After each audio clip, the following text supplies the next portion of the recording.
Yeah, I have a So, lot of boxes like that too.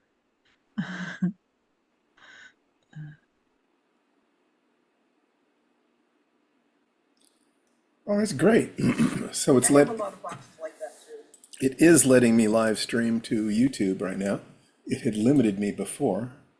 So I now have a link that I can put over on. It had limited me before. So I now have a link that I can put over on.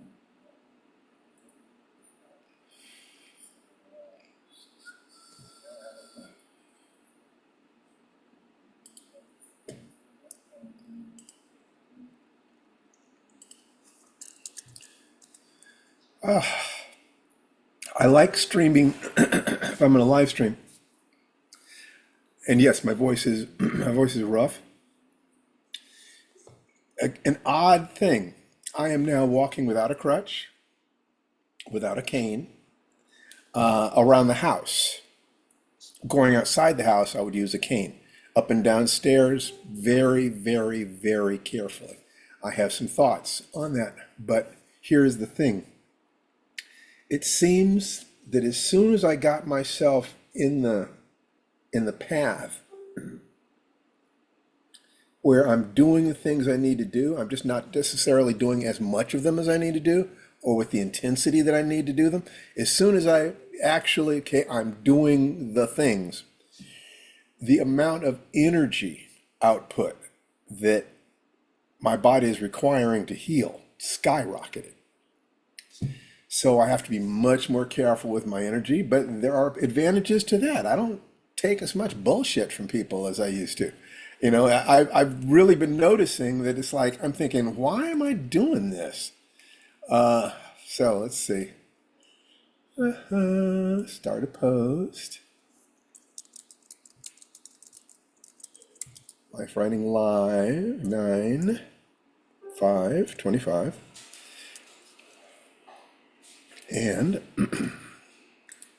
embed the video link. I'll be a few minutes late just to get ready. It's okay. But it's kind of interesting. I feel it could be that, I mean, this hit me just the last couple of days. And one of the reasons I knew that I was, oh, the echo was because I was live streaming it to both Facebook, YouTube, and the Lifewriting site. So it was literally echoing. So I had to go to those sites and turn off the sound, so that, so that we're streaming to the different places, but we're not interrupting ourselves. Anyway, so I had to do 15 pages of writing on the project with Larry Niven on Wednesday, and did it. And then I needed to do 10 pages of turning script into text with the Sigil project, and I did that. Afterwards, I felt trashed. Going up the stairs to the bedroom, I felt trashed. When I went up the stairs at the end of the day, 2 days ago, it's like I'm like heaving for breath for like 2 minutes after I get up there. It felt awful. And I actually had to do some research. Is this normal? And it's a yes, totally normal. This is just the body healing. Get your ego out of it. So I will give you an update, and I'll be giving you updates on this at least until we are 108 days beyond the point at which the operation happened, which was August 21st, I think it was.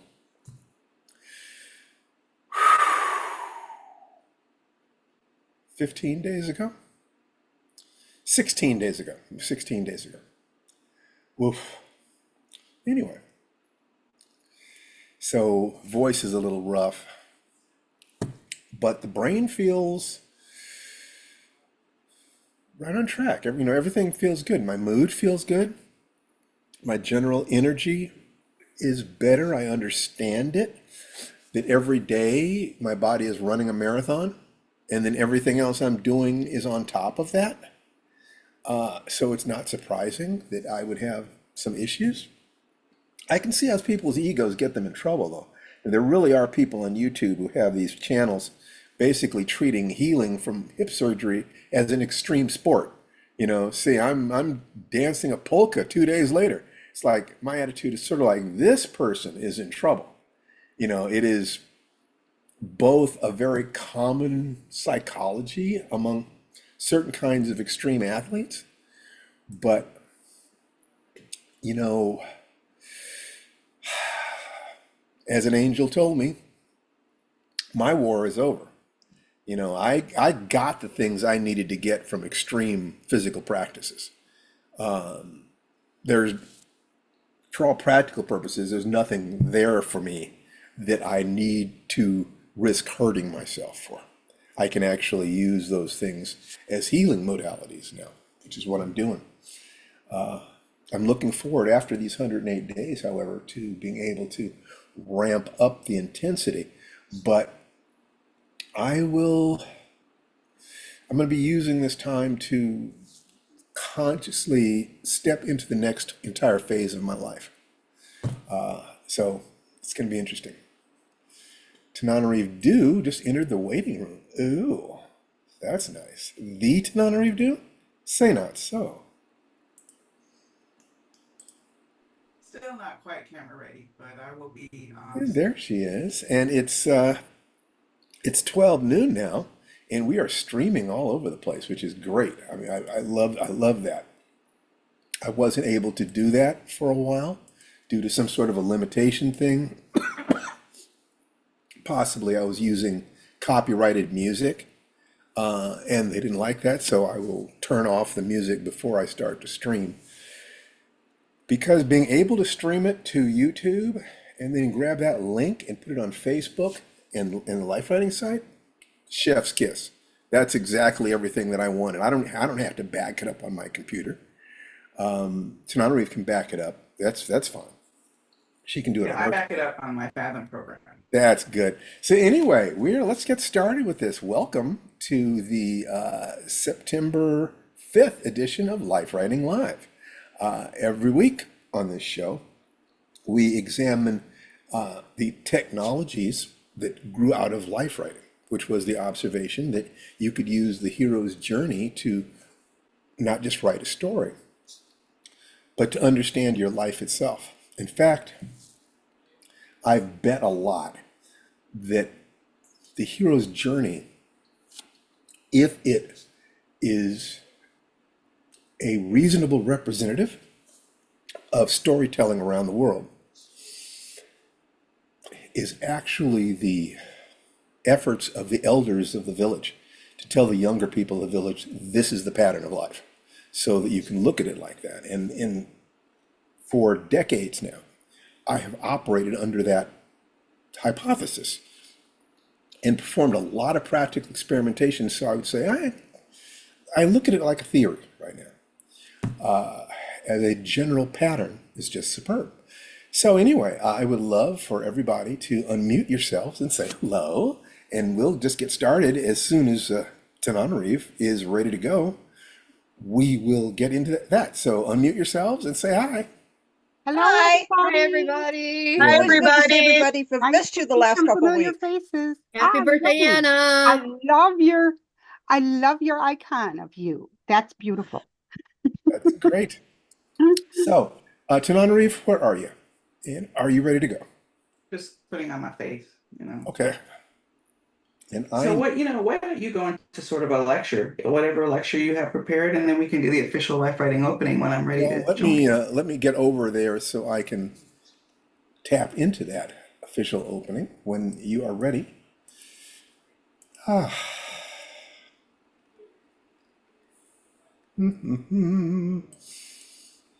Life Writing Podcast, run of show. There it is.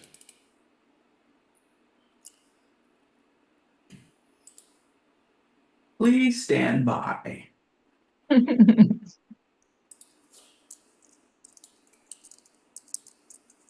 it This is. is why I edit, so we don't have the dead air. What the heck? Oh, it's not, your stuff's not coming up? No, it keeps disappearing. I could put it in chat There for it you if you is. want. I got it now. Okay. And once again, please don't worry about the coughing. That is just because my body is under greater stress right now because of the healing. So there will be other things that, I'll probably have more sniffles, coughs, stuff like that, because my body is concentrating on healing the things that are most essential. So some of the peripheral systems start getting a little wonky. It's interesting. And somebody kind of, asked me, could the hip replacement have something to do with martial arts practice? And my attitude, they were very careful about this. They didn't want to imply that maybe it had hurt me or like that. My attitude is, you think? I mean, all sports aren't for health; they're for performance primarily, and most of them come out of fighting or hunting skills. They're designed to put meat on the table, not make you not make you live longer. It's to keep your family alive right now. Come back from the battle tonight. To bring down that deer. And the process of doing that always involves exceeding what is healthy for you. It's not healthy for you, and it's not healthy for the person that you're fighting or the thing that's trying to get away from you. You're spending a little bit of your life energy to do that. So the real question would be, would I have made the same choice? If you gave me another way to get all the values that I got out of the martial arts without practicing them? Yeah, probably. I mean, I'd say that about almost anything. If I could get everything I got out of it, would I be willing to spend that vast amount of time and energy doing something else? I would say unequivocally that it was worth it. Absolutely, without any hesitation at all. It was cheap at the price. The things that I got and what I needed. And if I'm ready to move beyond some of those things, I still look back at the people who are beginning that journey and think to myself, good for you. The practice of the martial arts is absolutely the product is advertised. It really is transformative if you put yourself into it, because you are mimicking the body language of, well, quite frankly, a predator, a carnivore. And it begins to change you. You start owning a different part of what it is that you are. And if you have been hurt or oppressed or neglected, if you have that diminished sense of self, that sense of I need to be nice to people so they won't hurt me, martial arts are perfect for you. And I cannot recommend them highly enough, but very few people would need to go as deeply into them as I went. I really needed to go deeply in order to get what I needed. Hey, sweetheart. If I may, would there be a slight equivalent to worry that if I write too much, I might get carpal tunnels or something like that as a reason No, not to I don't write? think so. I think that the equivalent there would be something like, the risks of writing include the potential for poverty, insecurity, Oh yeah, there are a lot of other risks besides rejection, carpal fear. tunnels. Those are more than is not a physical discipline, although it has a physical component. Okay. So I would say that, but it would be close to ballet or dance. The movie A Chorus Line has an entire song after one of the dancers breaks their leg or breaks their ankle called What I Did for Love. It's like, yes, I'm not going to have a long life doing this, but I want this time being beautiful in this way. With us as writers, your mom set you up so that you would have a safety net. So there was no way you were going to starve. I No. had to, or I felt that I had to burn my bridges behind me and be prepared to risk everything. And it was not always comfortable, and it probably unbalanced my life in some ways that were not optimal for me in some ways that according to some other people's values.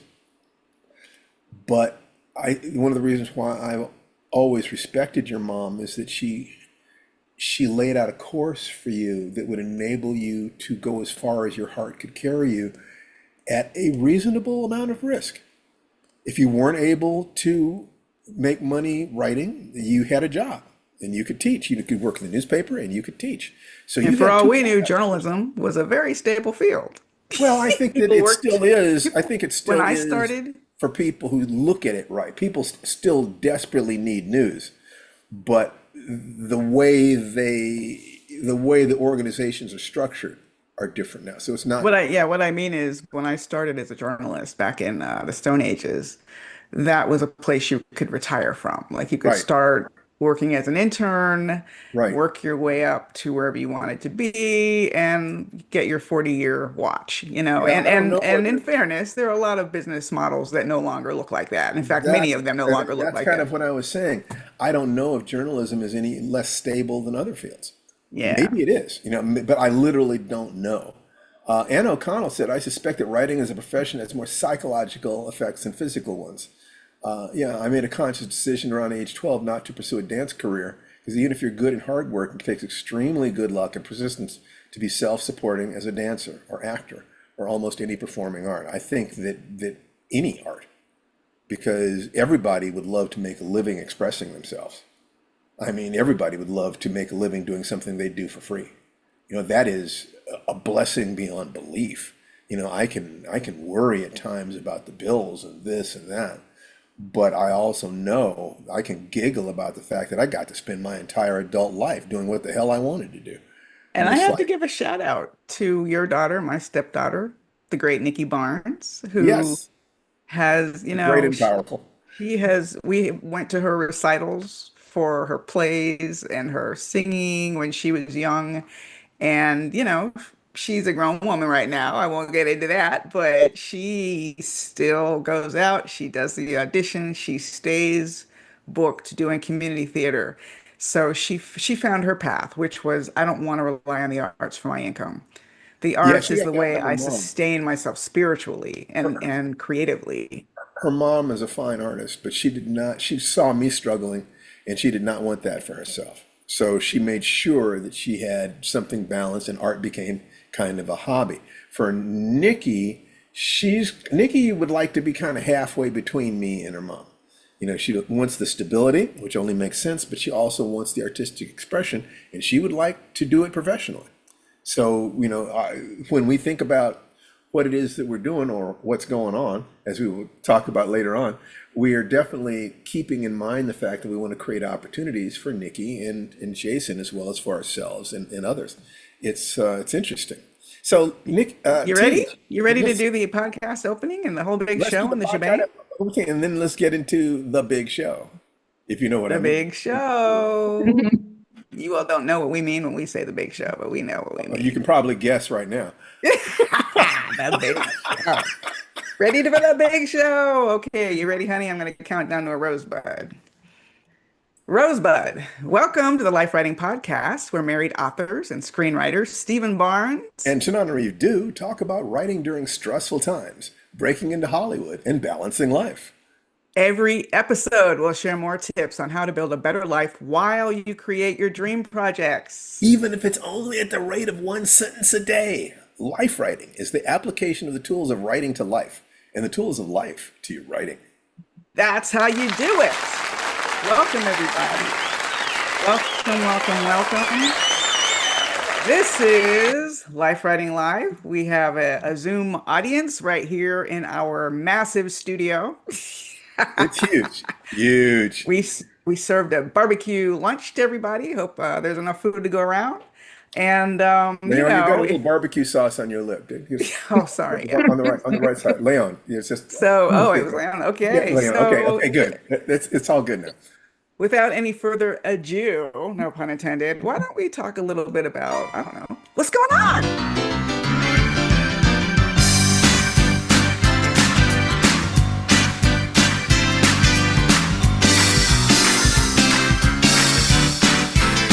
Woo! So much is going on. I mean, I guess I could start in terms Yeah, of please just do. what's going on. I didn't even know we had brisket, Nikki. So we have brisket. Smells good in here.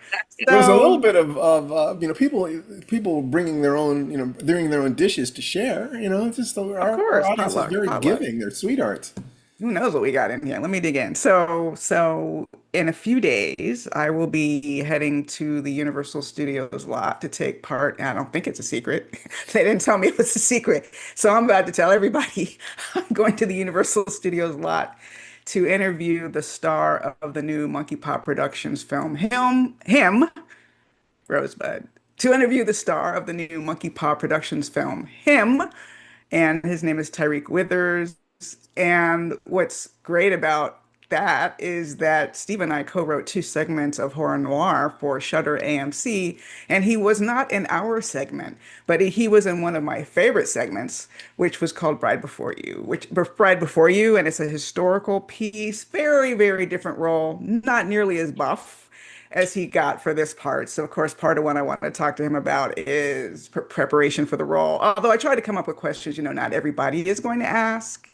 And him, if you haven't seen the trailer, I've seen the movie, but I won't spoil it, really is sort of I won't call it a meditation, but it is an unpacking of the price of pursuing your dreams. There's a James Baldwin quote I love, and that I have referred to almost since the moment I became a professional writer on book tour, is the price one pays for pursuing any profession or calling is an intimate knowledge of its ugly side.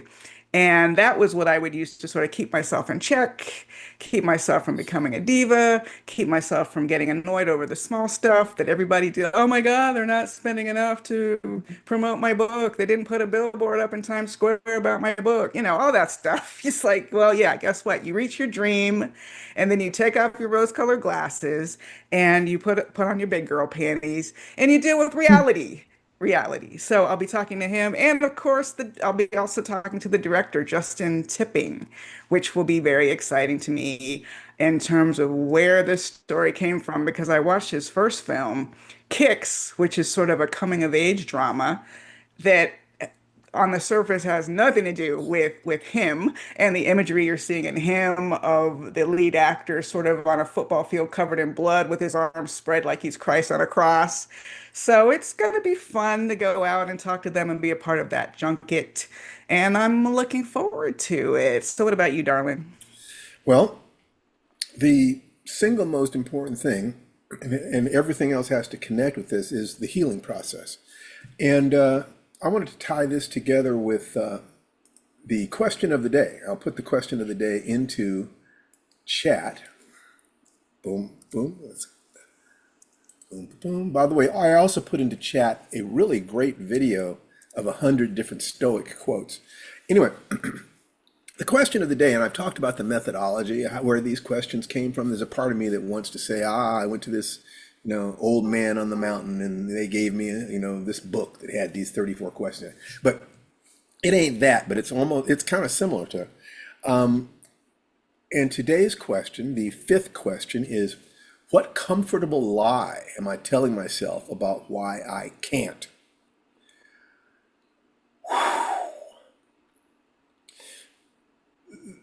This was kind of interesting in that when I was talking on Facebook about the fact that athletes heal from hip injuries faster than non-athletes.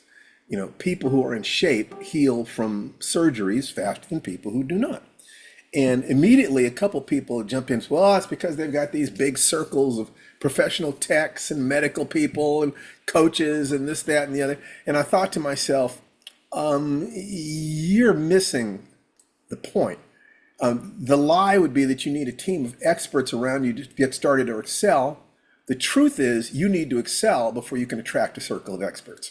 That's what the truth is. Those experts are looking for people who are worth sinking their time and attention into.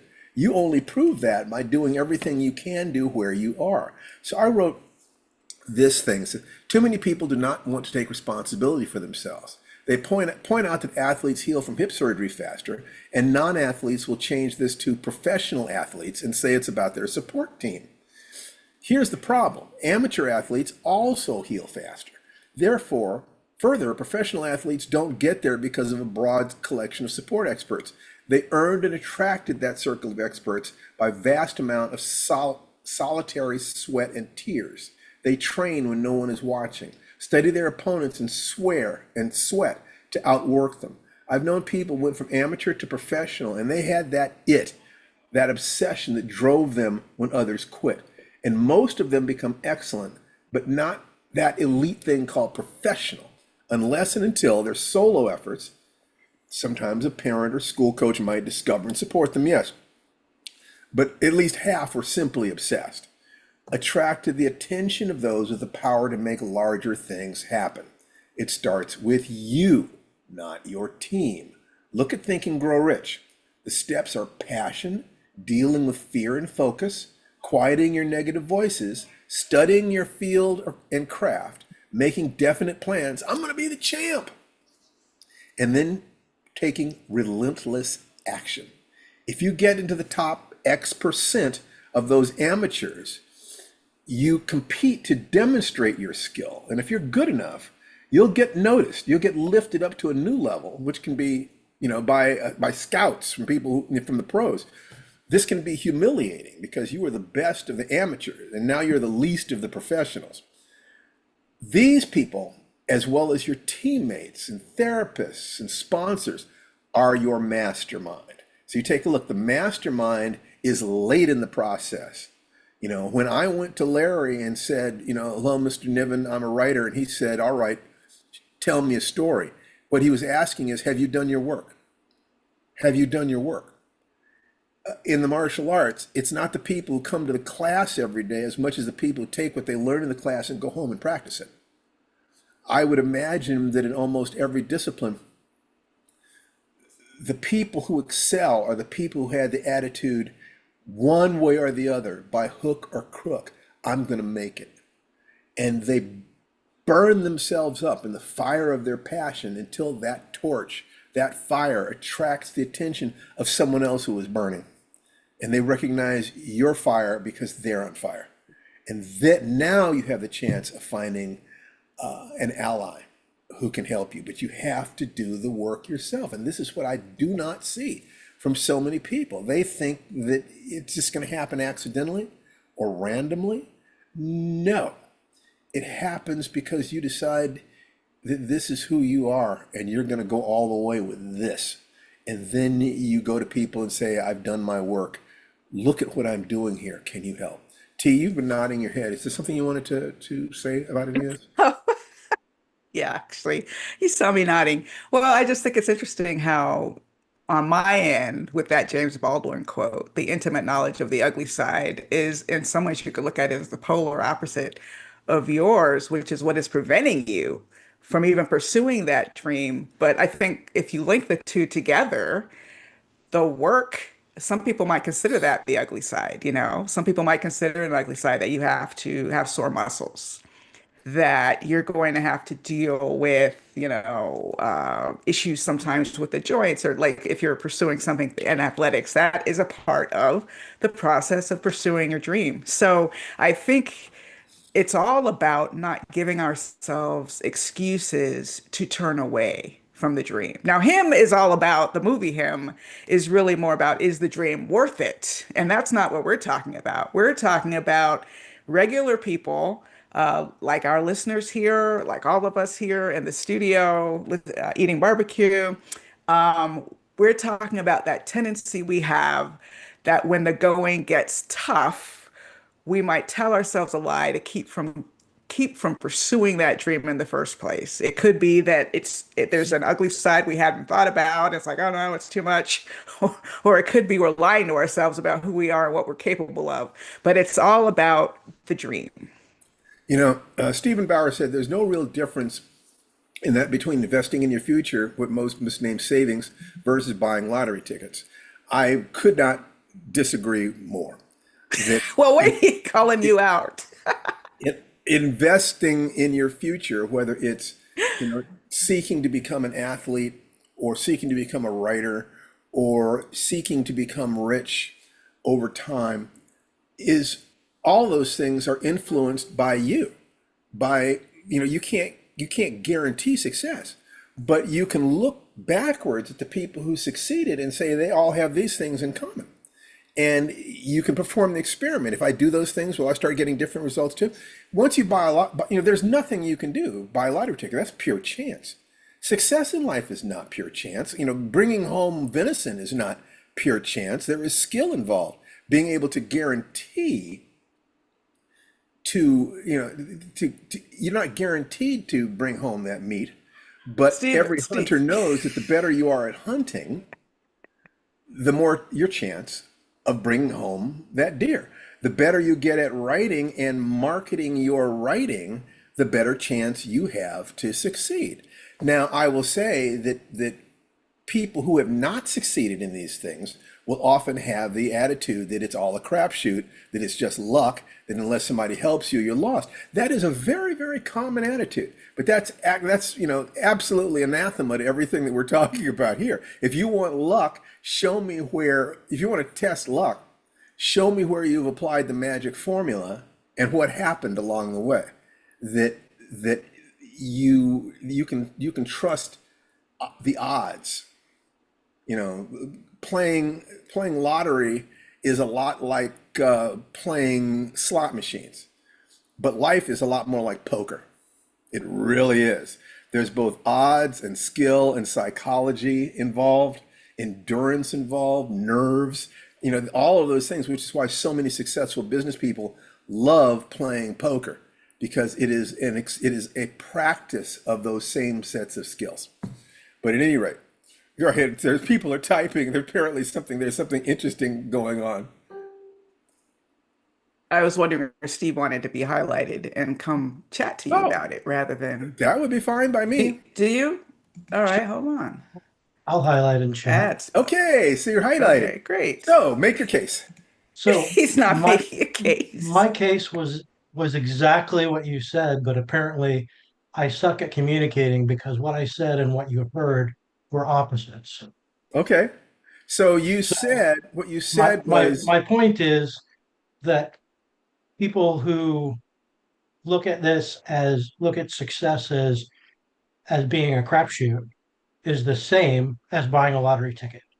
I that, and that the people who my say view it's a my crapshoot are view on saying it. creating my legacy, my ability to pass on wealth is just as valued for them in buying a lottery ticket. They view that the same as actually investing in their future and letting compound interest work for them instead of Well, against them. okay. Yeah, so I think that you could probably find a way to communicate that in a way that would communicate what it is you're trying to say to more people. You would seem to be trying to say that people who view saving as the same as lottery tickets are missing the boat. Exactly. Okay, I have no problem with that. Fine. We agree. See, can't we all Can't we get all just get along? along? Absolutely. I love it. I love the sound of harmony in the morning. So there we are. But yeah, I wanted to take a few minutes, Steve, if this is a good time, Yes, it to, is. to talk about horror, because not just because him is coming out September 19th with Monkey Paw Universal, but also Steve and I are teaching our last live masterclass of 2025, Dark Dreams, Writing Horror That Kills. I know that at least one of our students, enrolled students, is here, so that's exciting. So I just wanted to talk a little bit about horror and why it matters right now. I had a really good friend of mine reach out recently because his agent told him, I need you to write a horror novel. And it's one of those phenomena where I think publishing is looking at horror, which is doing very well right now. I mean, for a great milestone would be that Stephen Graham Jones's novel, The Buffalo Hunter Hunter, which if you have not read it, I almost want to call it the great American novel. It is about an indigenous vampire trying to save buffalo herds during indigenous genocide, but as a horror novel, which is what makes its huge topic palatable, where you can sort of suck it down without feeling emotionally overwhelmed. And it is genius. So, I would also love to be on President Obama's reading list, but I cannot take anything away from Stephen Graham Jones. Like, yeah, that's the book I probably would have picked. And I'm so glad he picked it. And it's just an indication that horror, has its pinky up in the air a little bit while it's sipping its tea, meaning it's a little hoity-toity right now. It's pretty fancy right now. It's selling well. The Reformatory continues my novel, continues to astound me with how well it's selling. And on the cinematic side, it's so funny because on social media, there's this round robin. Like every time there's a really popular horror movie, people are like, horror is back. And I'm like, when did it leave? Horror has never gone anywhere. Horror has been strong forever. Everybody knows in the industry that a quick way to make a buck is to do a horror movie. You don't need big stars. You don't need a big budget. People love horror, but we've had some pretty high profile examples in 2025 with Sinners, of course, which is its own podcast just to talk about Sinners, but also Weapons has done very well. And I can't wait to see Weapons again, to tell you the truth. It scared me. I think it was phenomenal. It did all the things a horror movie is supposed to do, and on and on and on. Where there are more horror movies coming out this year. Horror is just huge. So if you're out there and you're writing, maybe you like reading horror, maybe you like watching horror movies, but you've never actually tried to write horror, or if you have tried to write horror, you have found it to be difficult to access it. That's not just what this workshop is about, but I'll talk a little bit about it here on the podcast, because I think the biggest mistake some writers make when they try to write horror is they try to lean too far into the thing itself and forget that horror is supposed to be entertaining, right? So an example of that would be if Stephen Graham Jones's novel about indigenous genocide was just chapter after chapter after chapter of indigenous people being murdered, entire villages, children being murdered. I mean, that's in the backdrop. That has happened. Sometimes we see that happen, but that's not the meat and potatoes of this novel. He's chosen a very clever way to access this terrible time in our history. And like I said, make it palatable, for lack of a better word, make it an entertainment. It's a vampire story. So it's the vampire and the vampire's journey that we're following. And there's some twists along the way. I can't wait to, I won't get into, but that's what makes it work. Similarly to the Reformatory. I talked to Gilbert King, one of my favorite nonfiction writers. He wrote a book called, oh my gosh, now I've forgotten the name of the book. But anyway, a Rosebud. I'll think of it later. But a nonfiction writer has unpacked so many great historical stories. Said he could never have written about the Dozier School for Boys, which is where the Reformatory is set, as nonfiction because it's too terrible to write a nonfiction book about a children's prison where it's just children dying, children getting beaten, children dying, children getting beaten. There's no justice to it. There's no sense to it.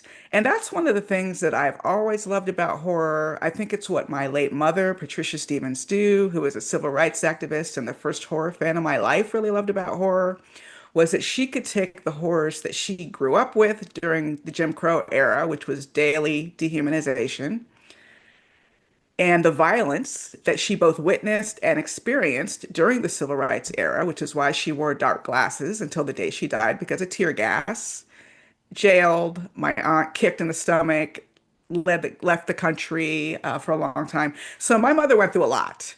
And for her, horror was that calm, soothing place where suddenly good and evil make sense.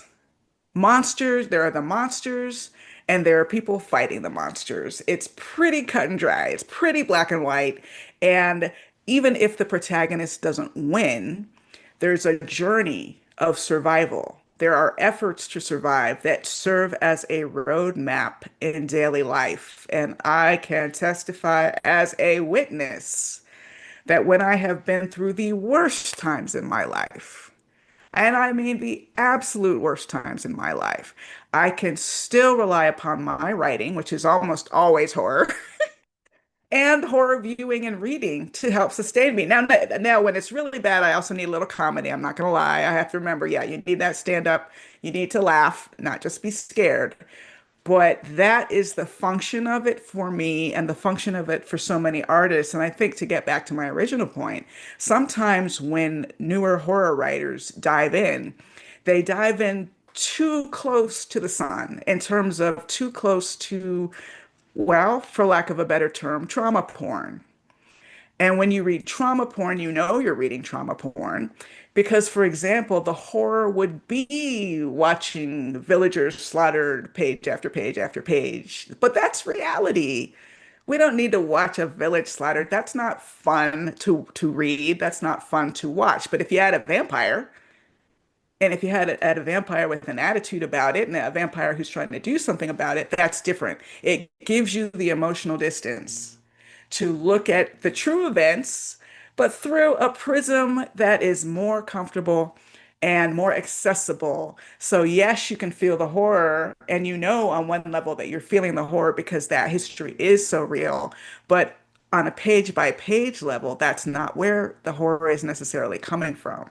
There's a sense of dread that's sometimes completely unrelated to that, sometimes only tangentially related to that.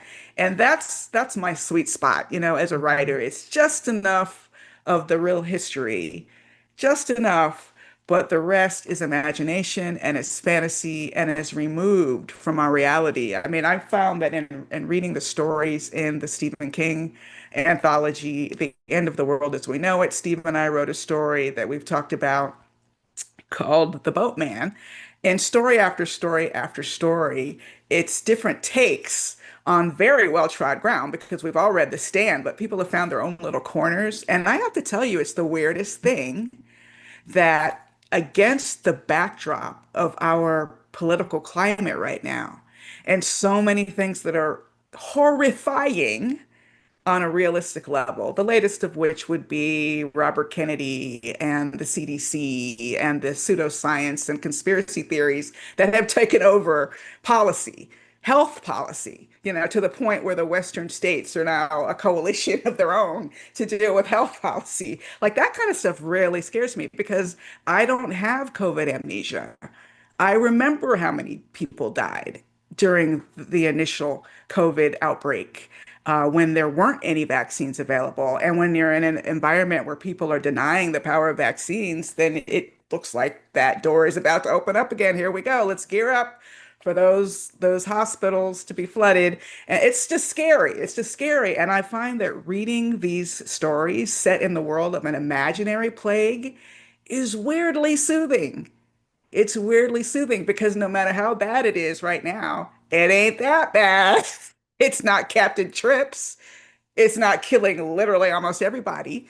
It doesn't have a dark man who's driving horrific nightmare visions and acts of violence. Well, I mean, actually kind of does. But anyway, the point is fiction and horror is a skill. And luckily, it's a skill that can be learned. And it just so happens that, unfortunately, because we are living in horrific times, I would say horror sometimes is that remedy that fits the moment just right. I think that's why it's so popular in film. I think that's why we're seeing more and more horror writing emerging and accepted as literary writing and literary fiction and being accepted for what it is, which is something that forces us to really think about the human condition and our own existence in a way a lot of other kinds of fiction cannot and will not. So if you're a writer, you've tried horror, maybe you've never tried horror, but you'd like a 3-hour masterclass that Steve and I will be teaching either hybrid, so it'll be either on Zoom or in person in Rancho Cucamonga, which is not far from where we live. It's right here in Southern California. We have several people who are coming in person too. So it's also a networking session.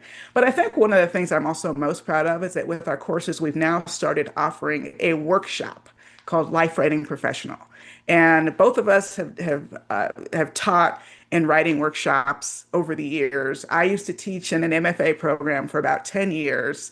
And I thought, rather than people spending thousands of dollars to go to MFA programs just to have a workshop, it's different if you actually want to teach. But if you're just going to an MFA program because you need the workshop, we have a workshop and we meet generally at least twice a month. We have some great readers who are supporting each other as they turn in their work and as they give feedback. All of that.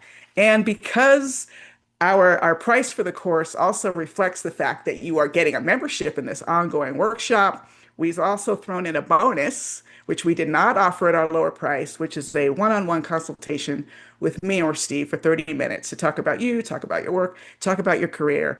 If this sounds like something you'd like to do, Dark Dreams, Writing Horror That Kills, register now, save your spot. It's September 13th, so it's coming up. It's coming up quickly. It's at www.fearmasters.com, www.fearmasters.com. We are going to have a haunted good time. That's all I have to say. All right, that's the end of ad. But and if any of you have questions about horror or writing in general, feel free to ask. But I wanted to be sure to say that before we jump into the rest of the podcast. Yeah. So let's open things up and see, because it might be possible to springboard off of questions that we get about anything that we talk about in terms of personal improvement, writing, the classes we teach, your careers, what's going on in your lives, the application of the 5x5 or 5x5x5, any of those things. So let's have some questions, and so that we can shape this the rest of our time here to your needs. So what can we do for you? And it doesn't have to be related to horror or anything we've said before. Just, you know how we do when we're meeting live. We just like to talk to each other and see how you're doing. What are your challenges? What are your triumphs? I think Is I see. Jacqueline Johnson trying to raise her hand? Is that a new face? I love it. Let's Let's go. let's all right. Welcome. I've been here a few times, but I think I saw the question that y'all had earlier, or which was in the link for today. We had to do about collaboration and the challenges Yes, of I wrote about collaboration. collaboration. I wrote about Yeah, collaboration in my newsletter. and I was trying to explore what happens when you successfully get through a collaboration with someone, which is not always easy, and then they try to do a spin-off on that. But in the process of doing the spin-off, they haven't gotten your permission or your Uh, feedback. They're just trying to turn it into something else, and just to Well, like look, exaggerate.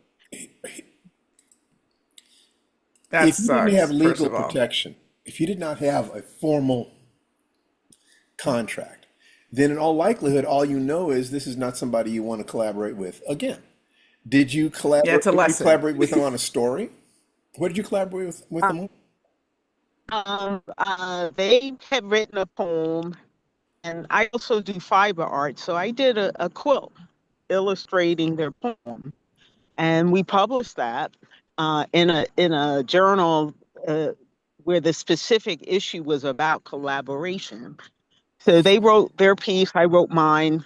We wrote a paragraph describing our individual process, and we weren't expecting any payment for this, but I considered it done. And then they approached me with, I'm going to try and get a grant, and and and then the big deal for me was you're going to get 20%, and I was like, huh? And I just didn't agree to a spinoff, you know. Mm. Well, Uh, the best look, like I said, use this as a learning experience. Figure out what it right. is. What is it that you want?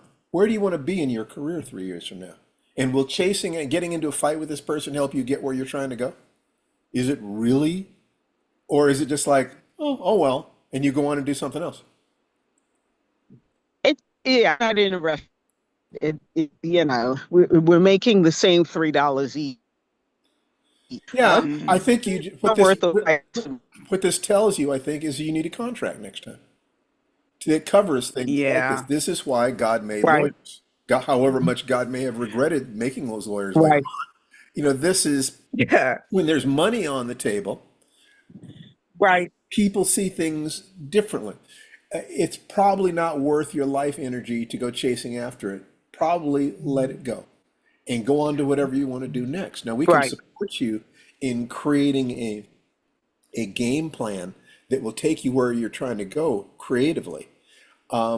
But I think if you consulted with a lawyer, they would tell you that the fish here are too small to bother catching.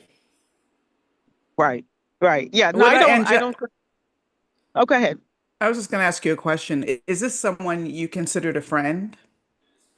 Yes, we've known each other a very long time, and it's been a lesson in learning who they are at this Well, I do point. you see. feel that they behaved dishonorably? Did they break a promise to you? Um, no, no, I think they in the uh I think they had the potential to become abusive, emotionally abusive. So I kind of check them on that. But I from where I sit, I don't have a future in this. This is not my Okay. dream anything, you Right. know. So, I mean, So if what you I could would, let it go without damaging the friendship, do so. I mean, the fact is, people do get a little funny about things like that. You could have been more or protective. Go ahead, T. maybe you've learned that this is not someone you care to be a friend with anymore. That's up to you. I can't tell you. I've Right, recently learned in an organization I was once involved with that even when they had fallout on an organizational level, they remained friends and just didn't talk about it. They didn't talk right, about the conflict, but they were able to remain friends. I thought, oh, that's an interesting approach. That's not how I usually roll. But okay, I could see that. It really depends on how much it matters to you to keep the friendship. Not all friends are worth keeping. But I right. do think it's an important lesson in terms of what Steve was saying about having legal protection, both having legal Mhm. protection and also knowing when it's not worth your time and energy to pursue. And I don't have a situation where this happened with a friend, but I will mention that when my first novel, The Between, first came out, there was a notice in either Variety or The Hollywood Reporter that a movie called The In-Between was going to be done by Morgan Creek Productions. I still remember, this was a long time ago, and I still remember the Wow. production company. People were congratulating me, like, oh, your movie got picked up. No, it was not my movie. My agent got a Mm, hold of the script. There was a similar, like my novel, The Between, is about a man who lives between alternate realities. mhm, It also had that kind of surreal being chased by death feeling, but cleverly, a lot of things had been changed. Although, mm. oddly, one of the characters still had the name, it was a different character, but had a name for my book. Kira was his daughter. There was a character named Kira also in this script. And Ah, I was like, oh, hell no. Now, my sister happened to work for a law firm, which really had, oh, I shouldn't even say that part. Rosebud, I knew someone who worked for a law firm.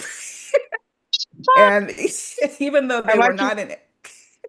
they were not an entertainment lawyer, but they sent a letter on fancy letterhead, sort of not quite a cease and desist, but sort of Right, we noticed that this is in production, and they apparently did call that screenwriter out, and that movie never went anywhere. Now I don't know if I can take the credit for stopping the movie because most movies never go anywhere. It's really hard to tell, right, but right, I had that one card to play. It was a letter, kind of a fake out letter to be honest.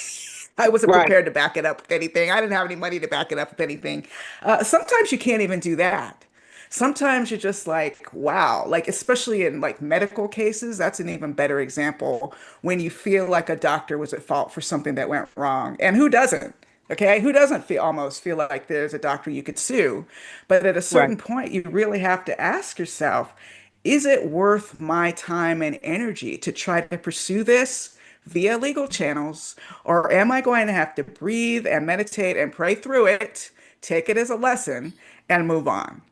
And most of the time, that's what we have to do, Jacqueline. right, Unfortunately, Yeah, we take it as right. a lesson, we breathe through it, we move on. I think that Yeah, there's a lot of truth to that. I mean, I've done a lot of collaboration, and the key to it is clear communication. And to understand that what happened is can be normal. I hope that it does not destroy a long time friendship that has been of value to you just because a different aspect of her personality came out. That does not necessarily mean she's a bad person. He, he, Huh? it's a He. he. The he. Okay. A different aspect of his personality came out in that situation. You might say, I don't like this and I'm not going to deal with this. So in that case, the question that you need to ask yourself is, what is there for you to learn from this that was worth the pain?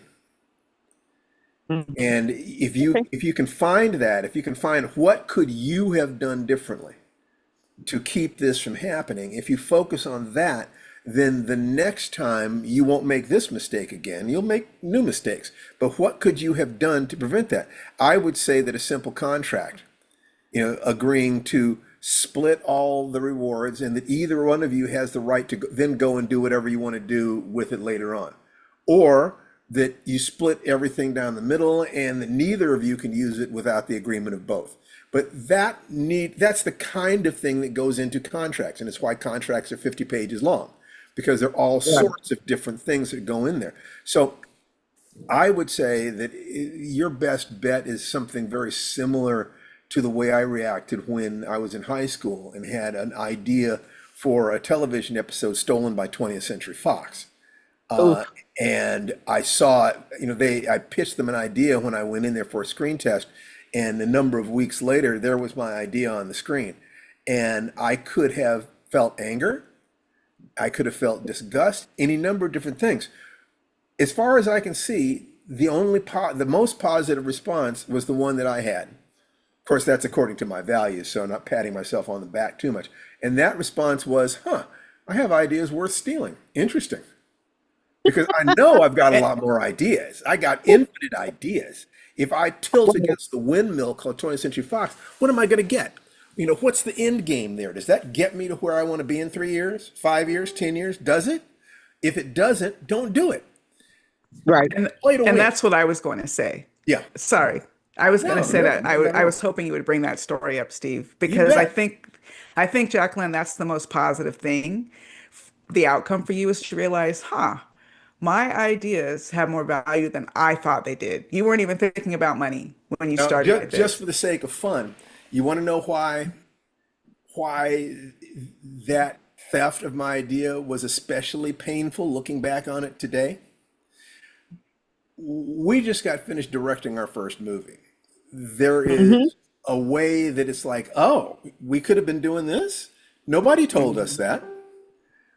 When I was in high school, I was in the drama class, and the television series Room 222 filmed exteriors at our high school. And part of the deal they made was they had to give screen tests to the kids in drama class. And so none of us ever got on the show, but they did give us screen tests. So I pitched them an idea. I went in there, and part of what I did when I was there, I pitched them an idea about a kid who was bullied, who starts studying karate to deal with the bullies and becomes a bully himself. And they thought that was a really interesting idea. They'll get in touch with me. When X weeks later, I forget what it was, 8 weeks later maybe, I see this episode about a bullied kid who starts studying karate under Chuck Norris to stop being bullied and becomes a bully himself. The name of the kid they cast in the role that was me was Eric Lanaville. And he went on to do a movie with Chuck Norris. And then he Oh, currently makes his no. living as a director. Yeah. He went from being actor to director. And I can look at that and think that could have been my career. That could have been my Right. life. But what do I do with that emotion? Is there anything positive to do with that emotion? Laugh at it. It's like, Right. what can you do? Right. You Yeah. know? So let it Right. go and focus on getting the life that the universe wants for you. Okay? Right. But Right. I'm glad we were Thank here for you you. to vent. Yeah, everybody Yeah. needs to vent. Yeah. And yeah, so let's do Thank that. you so And much. one big boo for the person who did that. Boo for them. But yay for you because you're getting beyond it. Thank Okay. you both. Thank you. You're very welcome. Absolutely. Hey, Absolutely. listen, I haven't talked to Che for a couple weeks. I would love to put Che. Would you put Well, Che I will up? trade with Che. You bring Che on, and I will leave the spotlight Okay. if Che It's wants to be brought on. oh, he's gonna be brought on, all Hey, right. what is up? Oh, but we He, can't he, spotlight him without the camera. yeah, Oh. turn Go the on, Che. camera on, Would you boy. like? All right, let me come back to me in a minute and I'll be ready to be All on. right, all right. Okay, We, okay. we Let me want rosebud this so I we don't put want this that on the air camera. accidentally. Okay, how about anybody else have their hand up?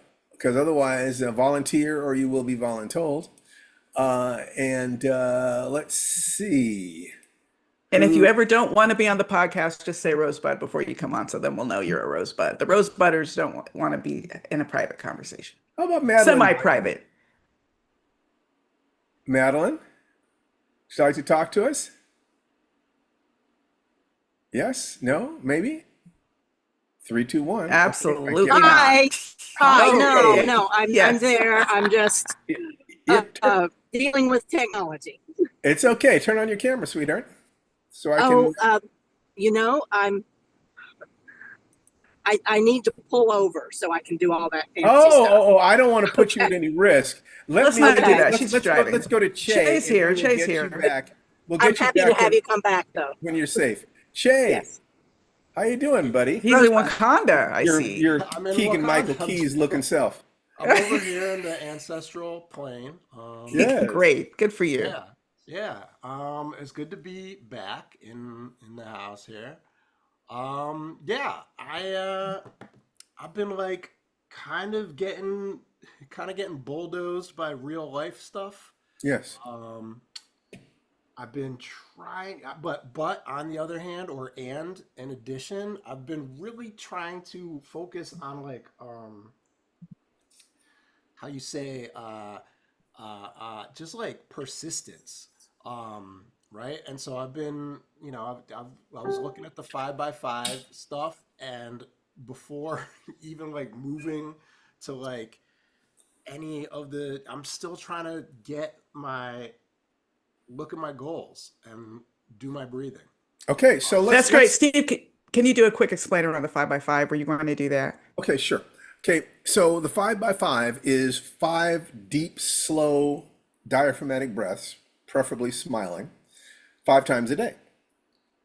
That's the first step. The second step, this is like white belt stuff. This is what you do to get in the room, to get on the floor. The second thing is reading your goals morning and night.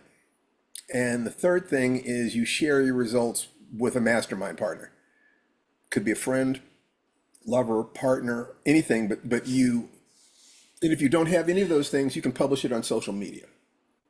But the point is if you can't, the breathing is on a physiological level to help you deal with stress. Because if you can't deal with stress in a healthy way, it will knock you off your game. It'll knock you back down the ladder. So dealing with the physiology of your existence is primary, okay?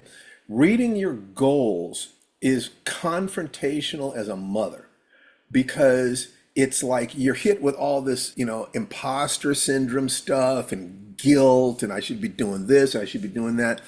And if you'll notice something, to the degree that goals are most useful for who they force you to become in order to accomplish them. And the best way of accomplishing a goal is to set up a system where every day you are doing certain things because you feel if I do these things for 10 days or 100 days or 1,000 days, I'll get that goal. If I write 5 pages a day in 100 days, I'll have a book finished, and it'll be a big book, okay? So the 5x5 and reading your goals is a microcosm of the things you would need to do to accomplish anything, because it's a morning ritual. And all you need to do is to then write at least 1 sentence a day. Okay. Can I wire that in? Okay. Now, a short story every month. Can I wire that in? If you can't, you fall back. Okay. So you get stopped at the goals. Okay, so it's like, first of all, I need you to smile because you got to get the cosmic joke. You got to get it. The things outside you are never your greatest opponents. Your greatest opponents are always yourself. Always, always, always. So if you start writing down everything you do to distract yourself from reading your goals, you will start learning how your mind tricks you. So you might say, for instance, I waited in the morning, I think I'll do it later, and then I'll get caught up in the day. In the evening, I'm too tired, so I'll say I'll do it tomorrow. So once you write that down 3 or 4 times, you understand the pattern. And the next time your brain says, I'll wait till later, you'll know you're lying to yourself. And then you have to ask the question, who am I? And what is the nature of my character? Because all of these things are really about being the person that you need to be to create the world that you want to create for yourself and the people that you love. And a lot of that is based upon whether or not you can operate within the 3 gates. Is it true? Okay, did you keep your word to yourself? Okay, and the better you know yourself, the easier it is to keep your word, because you don't make promises you don't know you can keep. If you keep making promises you can't keep, then you don't know yourself. Okay, so it demands that you go deeper there. Is it kind? When you make a mistake, do you beat yourself up, or do you say, treat it like an experiment? I tried a little experiment today, and whether or not I keep my word about this, turns out I couldn't. Interesting. How did I stop myself? What did I do? What can I learn? If the idea that every day and every action is an experiment that helps you understand who you are and what reality is a very valuable way to look at it. But you have to remove the negativity. It's just data.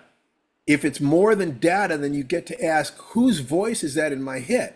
Because if your baby girl takes a step towards daddy and falls, she is then going to look at you. And if you say bad baby, she will cry. And if you say good girl, good try, come on, get back up, let's try it again. That's how we have to treat ourselves. Okay, either be a professor and just kind of say, I see that when I'm under stress, I tend to go for comfort food or comfort Netflix viewing rather than sitting at the table and getting my writing done. And the interesting thing, of course, is that much of this stress seems to be self-imposed. How interesting. There is a part of me that is opposed to my change. That's just data and theory. Okay. The other part of that is, you stupid idiot, every time you set a goal, you screw yourself over. What is wrong with you? Which one of those voices sounds more like what goes through your mind, Jay? Well, to be fair, it is definitely the latter voice. I have learned to recognize that that's not the objective truth. It's like a perspective, but it's So I will still- ask you an it's the important first question. voice. Whose voice is it? I can't tell yet. Yeah. See, so you need to dig in the next time it talks to you, because it's either going to be an amalgam, or it might be the voice of a teacher, a parent, a friend, a bunch of different people, all of whom are trying to stop you from breaking your heart by going after this goal, or feeling like if you get too successful, you will abandon them. You won't love them anymore. That the voice in all likelihood is trying to do, something just hit you. What Yeah, just that came up? That was deep, actually. The idea that the voices are people that don't or are like an amalgam of entities that don't want me to accomplish the goal for fear that I will abandon them. Yes, we all need tribe, and you will have fear that if you succeed, if you excel, who are you going to have around you? Who can you trust? That literally, that once you grasp the tail of this, the thread of this, you have an infinite supply of great character study for your stories. Once you understand, once you develop a theory, and I don't want to say understand because I don't want to imply that I am right. I am willing to be very positive about being right. I'm willing to risk my life and the life of this possible success of my children that I'm right. However, I can't say I'm right. All I can say is I'm willing to bet this way. So if you can accept that, then I will go forward. You need to have a theory of what human beings are and what the world is. And I would suggest that, from my perspective, that theory would include things like anger is a mask over fear. That everything people do is an attempt to move away from suffering, embrace joy, and be of service. You recognize these things that I'm talking about here. They inform my ability to create characters. Because if I ask why did the character do that, they were trying to stop hurting. If it was a stupid thing, why did they think this would be the best thing for them to do? What was the delusion they were under? Well, I have made countless boneheaded decisions. And it was always a matter of I was not going deeply enough to the question, is it true? Is it true? Was it kind? Did I measure the efficiency and effectiveness of what I was doing? In other words, was it useful? Somebody asked me, are you honestly saying that if you're incompetent, you can't get through the 3 gates? And I said, kinda.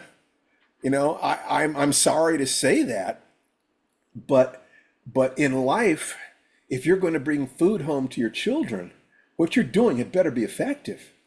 It's not, if you want to be measured by your intentions, you're a child. Adults are measured by the results. That's the adult world.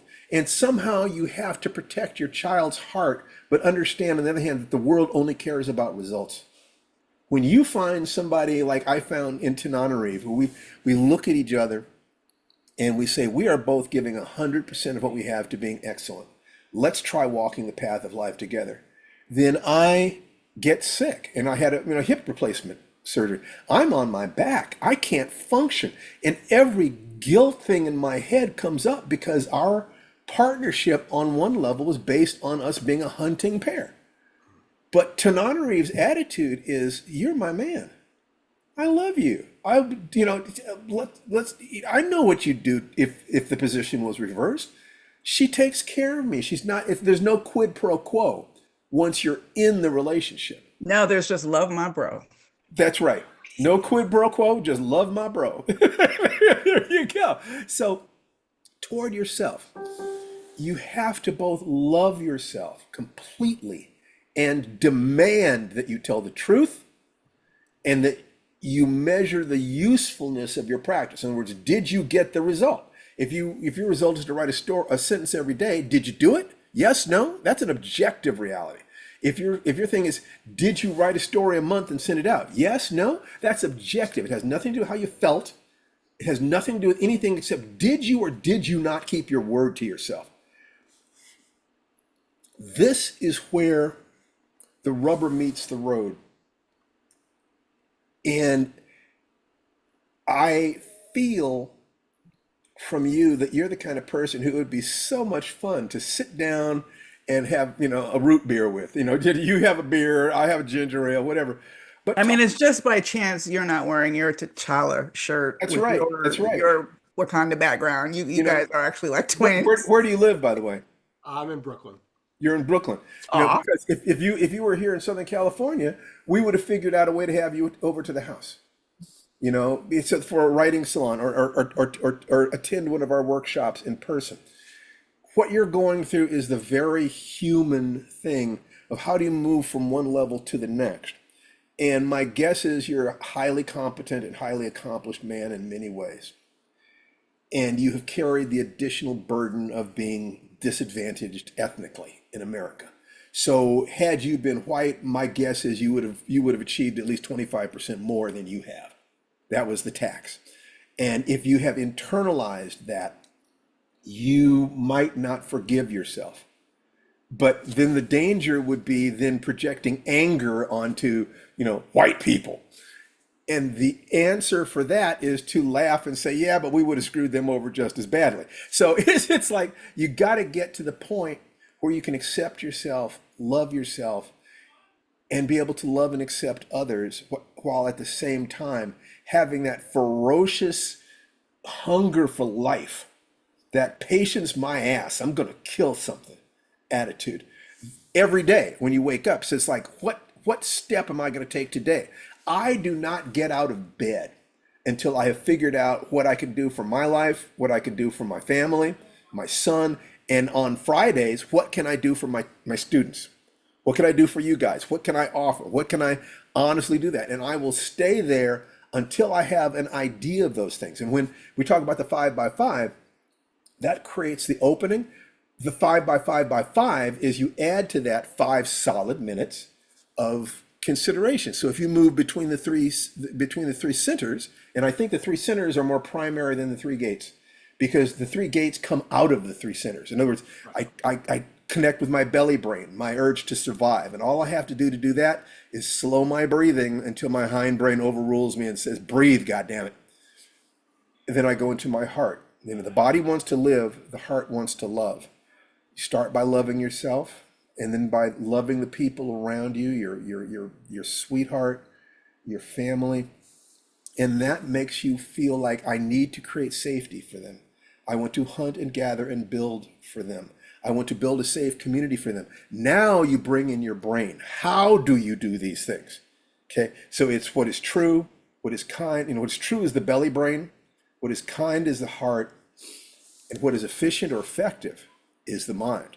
So you can literally just go through those 3 things every day, connect it with what is true. The body is alive, it wants to stay alive, but the adult understands that we don't have forever to live. Can you look, people, I've been around a lot of people who got the bad news. And fact is that almost all of them handled it well. Getting ready to die, we know how to die. That's very clear to me. Like a pregnant woman knows how to give birth. We know this. What we don't always know is how to live recognizing that we're going to die. Preach, baby, preach. That people will spend decades, centuries, thousands of years asking what the meaning of life is. I think that is nonsense. Your body knows what the meaning of life is. The meaning of life is to live. It's the same as the function of life. You know, you breathe, you move, you eat, you sleep, you know, whatever. That's life. But the question, how shall we live?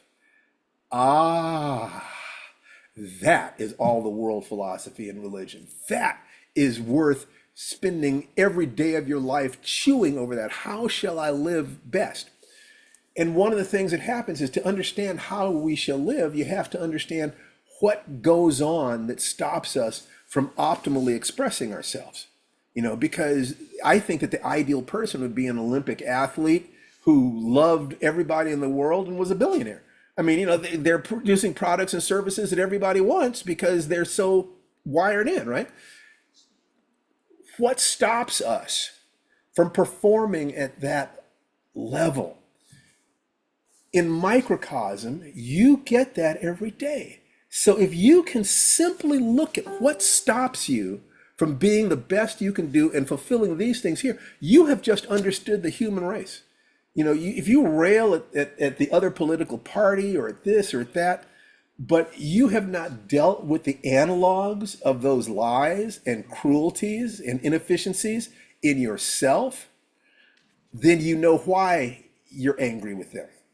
You're angry with them because you see in them something in you. And if you can solve it within yourself, if you can deal with it within yourself, not only do you become a better person, but you become a kinder person, a more forgiving person, a more loving person, and a person who can write truths that most writers cannot, because they have not dealt with that within themselves. You can run out of clever in writing, but you can never run out of the truth. Dig into the obstacle, the very thing that has stopped you, is what you have to give to the world. Okay? All right, Shay. That's great. Marilyn Diamond, are you ready? I am. Let me see if I can turn on the camera. Please do. I will try. Okay, but at least you can hear me now. That's right. I can hear you. I can hear you. So, yeah, unmute yourself. You are muted. How's that? That's You can much hear better. me. Yes, Okay. I can hear you. All right, so Well, Madeline Diamond. I may not be able to. That's okay. I love your picture. Okay, right. Let's see here. Now, how do I get there? You can just turn It's on your fine. You have camera. a great picture up, so the You have a great picture. Fine. So Video so can let's see. just deal with that. How are Okay, you great. today? And if there was one question you wanted to ask us, what would it be? What do you do when you know you've got to the limits of what you can do? Do something else. or take a class, Yeah, I mean, learn new skills. I mean, I don't know what you mean, and we're going to ask you to break I it down. know. Okay, Yeah. I will break it down.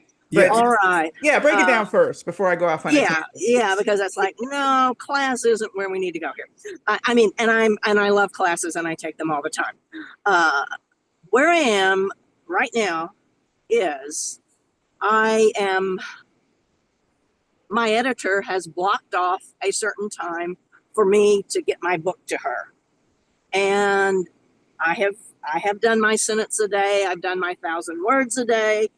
Yeah, I have worked at it. I've got 70,000 words that I am weaving, and could have done it.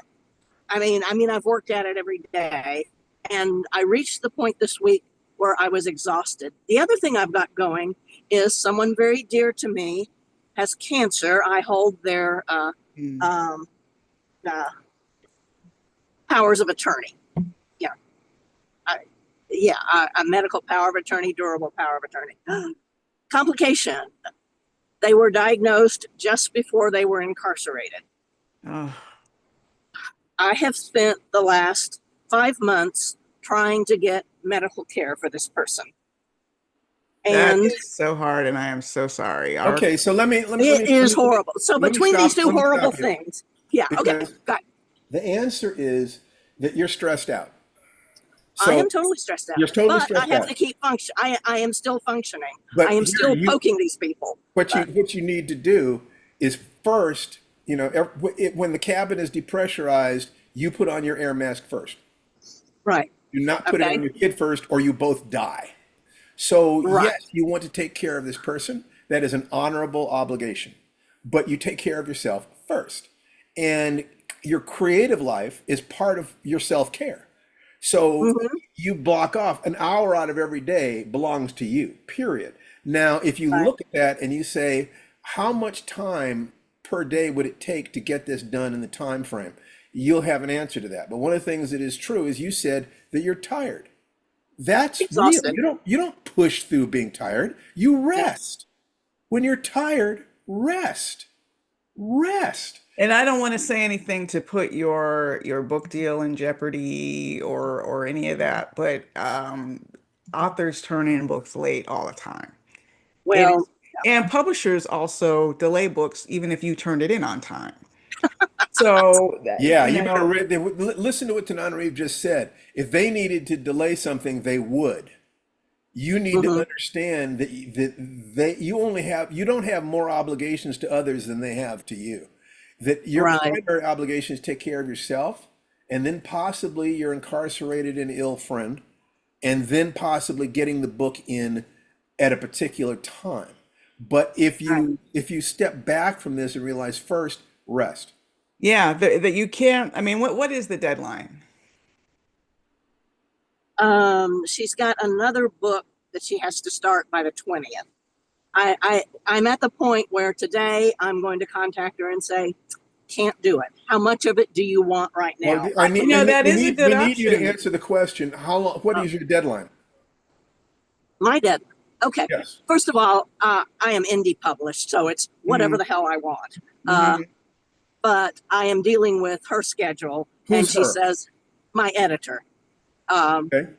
And she is going to not work as of November 1st. She's taking the last 2 months off. So, Oh, so November 1st is pretty much the deadline. So, if so you wait a want to minute. Is register. November 1st your deadline, or is it something else? And notice, please, the difficulty you're having saying it's a simple piece of information.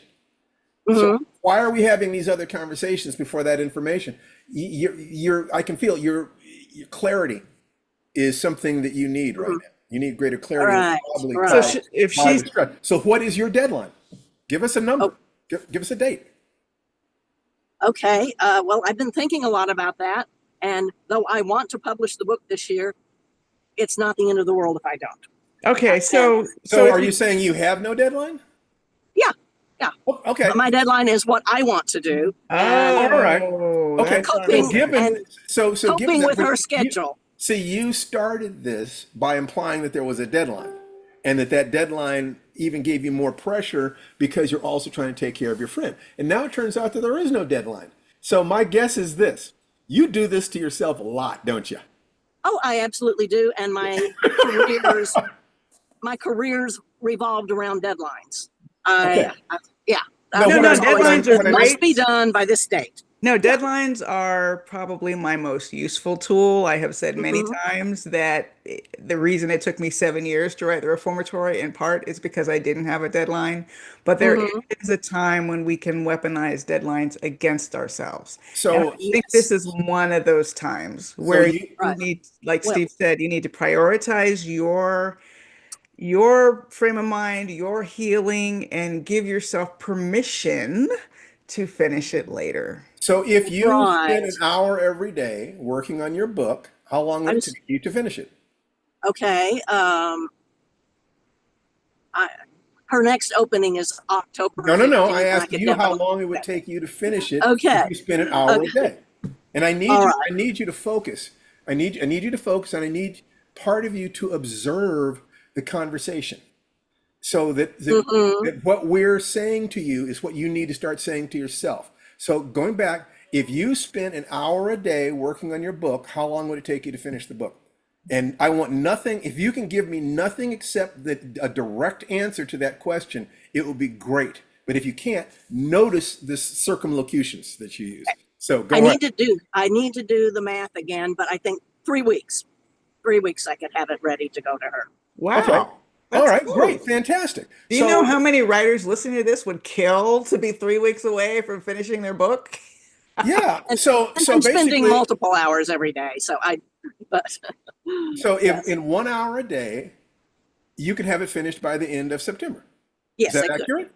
That Can is you accurate. spend an hour a day looking at your life? Yes, I'm spending multiple hours on the So book yeah, every you'd day. be So pulling back then to an hour a day. Okay. yes, that So would definitely be pulling back. so if like I'm just saying an hour, and you can. I love it if there was a part of you that was saying, the hell with an hour, I'm going to spend 3 hours. That's fantastic. But Yes, totally. Yeah. you know that you can spend an hour. You know Okay. that if you don't spend an hour, you're cheating yourself and probably not getting past the first gate. You could have spent So an hour. this is my sentence a day is now an hour a day, and Yeah, I I can think Yes. accept so. that.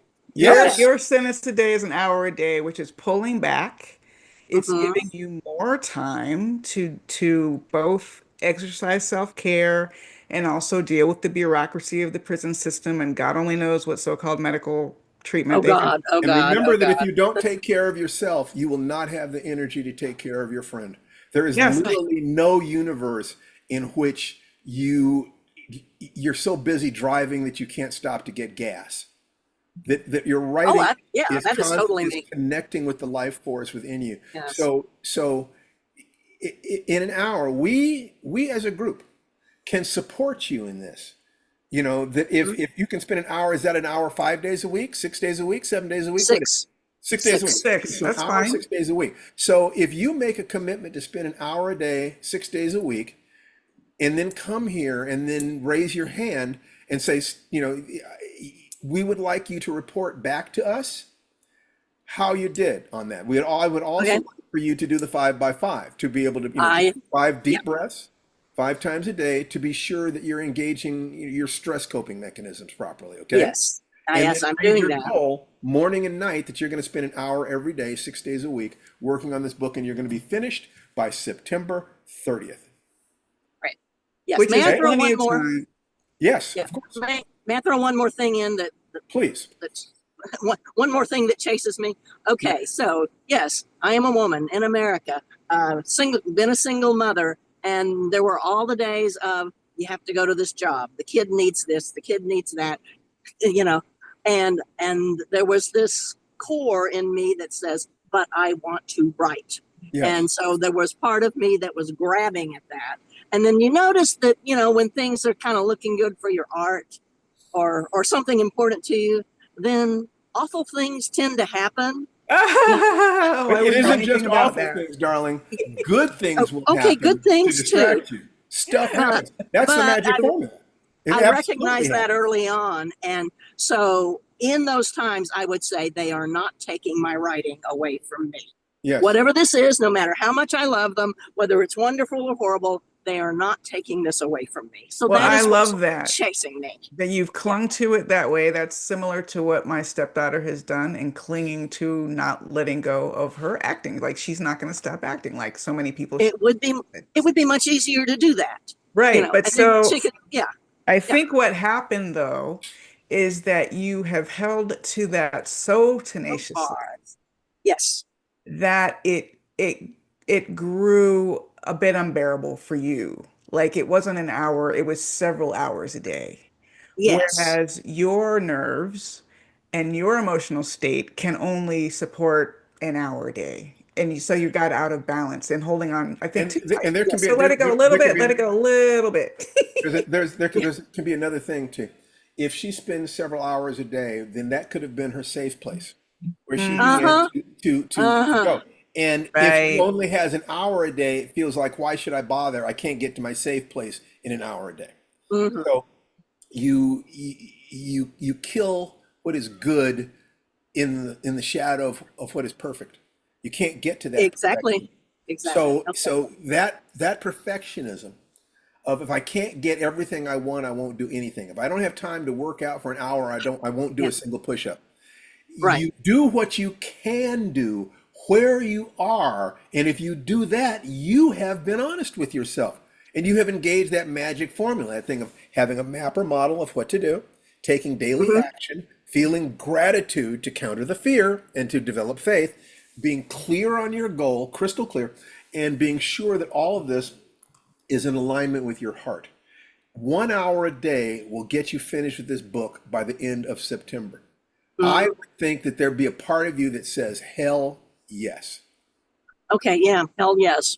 And we are willing to support you. You come back here in a week, or you go over onto the Lifewriting site and you make posts, about yourself and what you're doing and so forth. And we will support you. We will be the voices that say that you have the right to do it.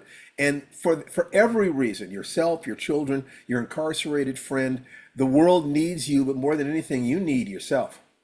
You Mhm. need you. You need you, sweetheart.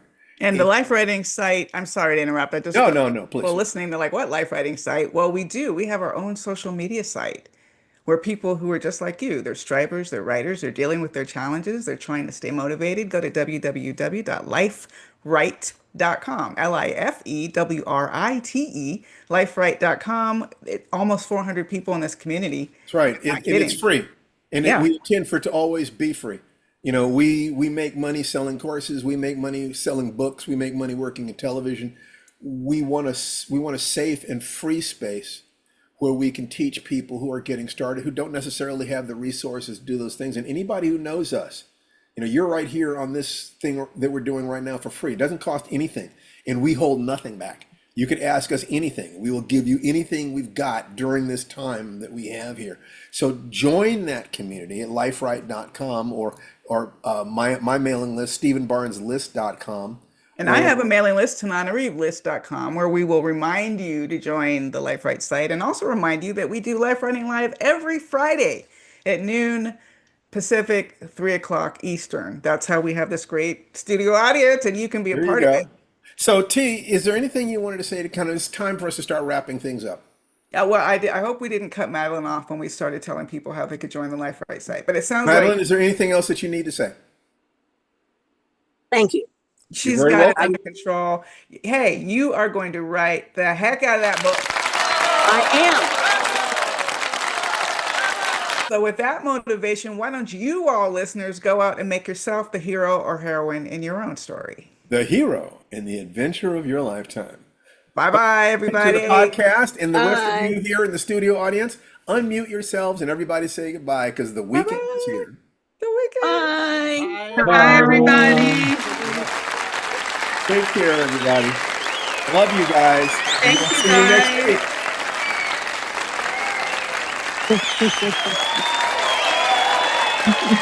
And Rosebud. Bye, everybody.